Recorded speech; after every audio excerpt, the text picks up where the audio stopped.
Hello বন্ধুরা, আমার YouTube viewers আর YouTube প্রেমীরা, আজকে আবার ফির নতুন একটা কেস নিয়ে আসছি, যাকে বলা হয় ক্যাস্ট্রেশন অফ গডস।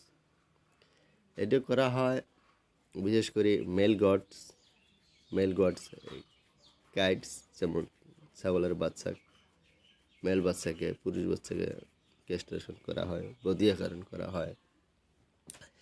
নাহলে খাওয়া দাওয়া করে না, বকরির পাশে পাশে বেড়ায়।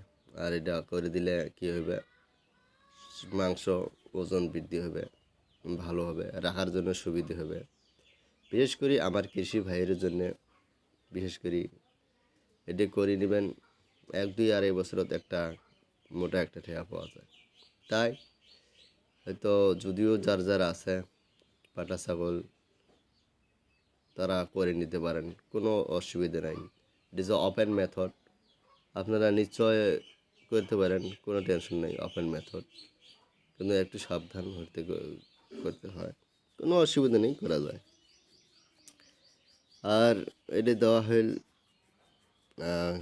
যেটা অল্প বিষ, হয়তো পেইন হবে, যার জন্য একটু একটা দিল। বাচ্চা ছাগল তো, তাই একটু একটু হয়তো আধা ঘন্টা 1 ঘন্টা অল্প বসে দেখবে, তারপরে এমনও মনে হবে যেটা কাটে দেওয়া হয়নি। তো সঙ্গে থেকে আমার চ্যানেলটা সাবস্ক্রাইব